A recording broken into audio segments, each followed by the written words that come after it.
तो यहाँ पर हम देखेंगे चौथे नंबर का प्रश्न। चौथे नंबर का प्रश्न क्या है?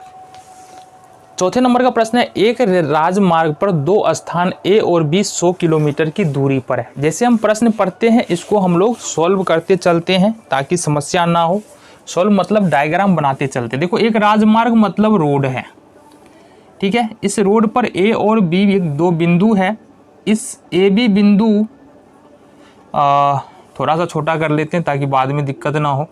ए और बी दो बिंदु है, ठीक है। इस बिंदु के बीच की दूरी 100 किलोमीटर है। कितनी किलोमीटर है? 100 किलोमीटर है, ठीक है। चलो, एक कार ए से तथा दूसरी कार बी से चलना शुरू करती है। अब देखो, एक कार यहाँ रहेगा। अब कार देखो जैसा भी बन जाए। एक कार यहाँ से चलने वाला है और दूसरी कार यहाँ से चलने वाली है। देखो, यहाँ से दूसरी कार जो है ये यहाँ से चलेगी। चक्का तो बना दे इसका। चलो भाई, ए और बी से दो कारें चलेगी, ठीक है जी। यदि ये कारें भिन्न भिन्न चालों से एक ही दिशा में चलती है। अब ये कार की चाल जो है ना वो अलग अलग है, एक ही स्पीड से दोनों कारें नहीं चलने वाली है। अब एक ही दिशा में चलने का क्या मतलब है? एक ही दिशा में मतलब ये नहीं है, मतलब देखो, एक ही दिशा में चलने का मतलब ये कार इस ओर जा रही है तो ये कार भी इसी ओर जा रही है। जब ये दोनों कार एक ही दिशा में चलती है तो यहाँ पर देखो एक ही चाल चलती है, 5 घंटे में मिलती है। कितना मिलती है? 5 घंटे में मिलती है। और कहाँ मिलती है? एक बिंदु मान लेते हैं P है, यहाँ पर आकर के 5 घंटे में मिल लेती है। समझ में आ गई? चलो, यदि ये कारें भिन्न भिन्न चालों से एक दिशा में चलती है तो 5 घंटे में मिलती है तथा विपरीत दिशा में चलने पर 1 घंटा में मिलती है। विपरीत दिशा का मतलब क्या है?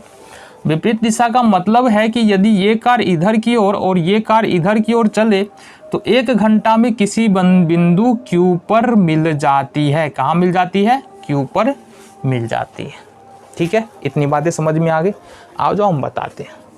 यहाँ पर जो हमको और जो कॉन्सेप्ट लगने वाला है वो लगने वाला है हमारा चाल बराबर, एक फॉर्मूला है तुम्हारा याद होगा, चाल बराबर दूरी बट्टे समय। इसको याद रखना, इसका हम अभी यूज करने वाले। दूसरी बात, कभी भी हम दो चर वाले रैखिक समीकरण का प्रश्न बताते तो क्या बताते हैं? हमेशा अंत से शुरू करो, यानी कि लास्ट से शुरू करो। क्या कह रहा है? दोनों कारों की चाल ज्ञात करनी है। यहाँ से हमको ये पता चल जा रहा है कि भाई यहाँ पर हमको कार की चाल, दोनों कारों की चाल ज्ञात करना है। तो बनाएंगे प्रश्न को यहीं से। माना कि प्रथम कार की चाल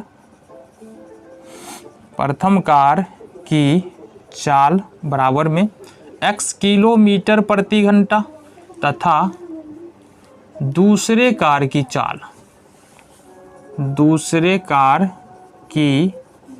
चाल बराबर में हो जाएगा y किलोमीटर प्रति घंटा। ये कार की चाल यहाँ से निकल गई, ठीक है। स्थिति फर्स्ट के लिए देखेंगे, स्थिति फर्स्ट, केस फर्स्ट, ठीक है। केस फर्स्ट में क्या बता रहा है? केस फर्स्ट में बता रहा है कि भाई ये दोनों कारें जो है ना एक ही दिशा में चल रही है और P पर जाकर के मिल रही है, ठीक है। तो यहाँ पर देखेंगे क्या लिखेंगे? चित्र से देखो क्या होगा? AP, गौर से देखना, AP माइनस और BP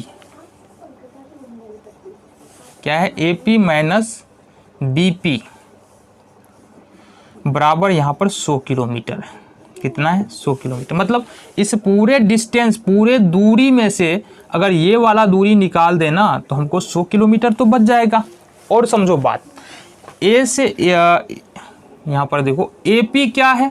कार ए पर जो कार खड़ी है ना उसके द्वारा चली गई दूरी AP है, और कार B पर जो कार खड़ी है, कार बिंदु B पर, उसके द्वारा चली गई दूरी BP है। इतनी बात तो तुमको समझ में आनी चाहिए। मतलब अब तुमको ये समझ में आ रहा होगा कहीं ना कहीं हमको क्या करना है, यहाँ से AP निकालना है, फिर हमको BP निकालना है। AP निकालना है मतलब A से लेकर P तक की दूरी, फिर BP निकालना है B से लेकर P तक की दूरी। तो यहाँ पर चाल बराबर हमने क्या रखा कि दूरी बट्टे समय। तो दूरी बराबर क्या होगा? चाल गुने दूरी बराबर चाल गुने समय। ठीक है जी। अब समझो, हमने कहा भाई इसकी चाल जो है ना x किलोमीटर प्रति घंटा है और इसकी चाल y किलोमीटर प्रति घंटा है। देखो दूरी बराबर क्या होता है, चाल गुने समय होता है। अब यहां से यहां आने में इस कार को कितना समय लगा, यहां से यहां आने में इस कार को लगा भाई 5 घंटा। तो समय को यदि हम चाल से गुना कर देंगे, समय है 5 घंटा और समय है x, ये चाल है x किलोमीटर प्रति घंटा पहले कार के लिए। तो ये क्या हो जाएगा, ये हो जाएगा हमारा, क्या हो जाएगा, ये पहले कार का हो जाएगा क्या चीज, दूरी हो जाएगा। तो यहाँ पर लिख लेंगे ये क्या हो जाएगा 5x माइनस, और इस कार को भी जो बी बिंदु पर, इसको भी तो इतना ही समय लग रहा है। चाल यहाँ पर कितना है, चाल है y किलोमीटर प्रति घंटा, समय तो उतना ही लग रहा है 5 ही घंटा लग रहा है, क्योंकि प्रश्न में बोला जा रहा है ना। तो यहाँ पर अगर इसकी दूरी निकाले, बीपी निकाले, तो चाल बराबर क्या करेगी, दूरी बराबर चाल गुने समय करना पड़ेगा। चाल है y और समय है 5 घंटा, मतलब 5 गुने y। तो बीपी निकालेंगे, दूरी निकालेंगे, तो ये 5 गुने y हो जाएगा और ये होगा 100 किलोमीटर। ठीक है, बातें समझ में आ गई। अब यहाँ से देखो 5 कॉमन आ जाएगा यहाँ से, x माइनस का y बराबर में 100। अब ये गुना में है ना इस पूरे के, तो ये भागा में चला जाएगा दूसरी ओर, x माइनस वाई बराबर 100 बट्टे में 5, 20 पंचे 100 बराबर में 20। इट मीन्स कि x माइनस वाई बराबर यहाँ से कितना निकल गया 20। समीकरण 1 तुम्हारा यहाँ से बन के निकल के आ गया। ठीक है, आ जाओ। अब यहाँ पर क्या करना है, अब दूसरी स्थिति के बारे में बात करते हैं। स्थिति 2 के लिए, स्थिति 2 के लिए बात करते हैं। अब देखो स्थिति 2 में क्या है कि दोनों कारें जो है ना एक ही दिशा में चल रहे हैं, मतलब ये वाली कार इधर की ओर और ये वाली कार इधर की ओर, और मिलेगी कहाँ पर, Q बिंदु पर मिलेगी। इट मीन्स कि अगर AQ प्लस BQ जोड़े तो कितना होगा, तो लिखेंगे चित्र से AQ, अब इधर ही कर लेते हैं, इधर ही जगह है अपने पास। स्थिति 2 हमने क्या बताया, स्थिति 2 के लिए दोनों कारें ये इधर की ओर ये इधर की ओर चल रही है, मतलब ये यहाँ पर आएगी और ये यहाँ पर आएगी, मिल जाएगी। मतलब चित्र से देखेंगे तो क्या मिल रहा है हमको, AQ प्लस BQ बराबर में AB, ये हमारे पास आ रहा है। क्या आ रहा है, AQ प्लस BQ बराबर में AB। AQ क्या है, कार ए बिंदु पर जो कार है इसके द्वारा चली गई दूरी AQ, कार बी पर बिंदु बी पर जो कार है उसके द्वारा चली गई दूरी BQ है। फिर से समय कितना लग रहा है बाबू, दूसरे केस में समय लग रहा है 1 घंटा। तो मतलब AQ को तय करने में पहले कार को, जो कार बिंदु A पर है उसको 1 घंटा का समय लग रहा है। चाल कितना है, अब की बार चाल है x किलोमीटर प्रति घंटा और समय है 1 घंटा, मतलब दूरी हो जाएगा 1 गुने x। क्यों, दूरी बराबर चाल गुने समय, तो चाल है x, समय है 1 गुने x, मतलब ये हो जाएगा x प्लस, इसी तरह से यहाँ पर देखेंगे इसकी चाल y किलोमीटर प्रति घंटा, समय 1 घंटा, तो ये x प्लस y और बराबर में हो जाएगा 100। क्योंकि AB का मान कितना है, AB का मान तो 100 ही है। ये हो गया हमारा इक्वेशन नंबर 2। ठीक है, बातें समझ में आ गए। तो समीकरण 1 और 2 बन गया, इस दोनों को हल कर लो। लिखेंगे समीकरण 1 और 2 से, समीकरण 1 और 2 से गौर से देखना।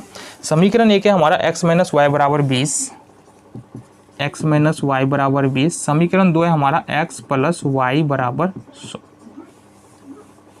लुप्तीकरण विधि का प्रयोग करेंगे। यहाँ पर गुणांक बराबर है y, पहले समीकरण में माइनस में 1 और दूसरे समीकरण में y का गुणांक प्लस में 1। पहले समीकरण में जो गुणांक है y का माइनस में 1, दूसरे समीकरण में जो गुणांक है प्लस में 1। गुणांक भी बराबर है, चिन्ह असमान है, मतलब जोड़ देंगे।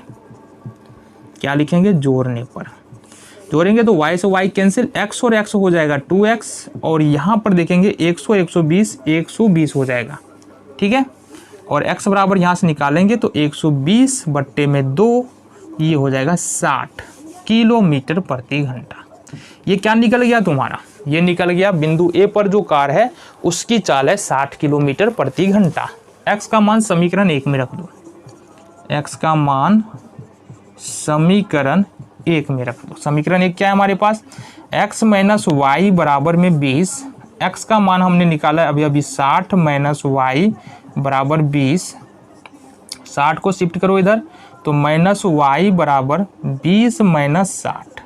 ठीक है जी, ये हो गया। इस तरफ देख लो अब, -y बराबर हो जाएगा, देखो -y 20 -60 माइनस में है, 20 प्लस में है, मतलब ये हो जाएगा -40। माइनस से माइनस खत्म, y बराबर 40 किलोमीटर प्रति घंटा। मतलब क्या बोल सकते हैं हम बोल सकते हैं बाबू कि ए पर जो कार है उसकी चाल है x किलोमीटर यानी कि 60 किलोमीटर प्रति घंटा, बी पर जो कार है इसकी चाल है y किलोमीटर यानी कि 40 किलोमीटर प्रति घंटा। तो ये था तुम्हारा प्रश्न नंबर 14।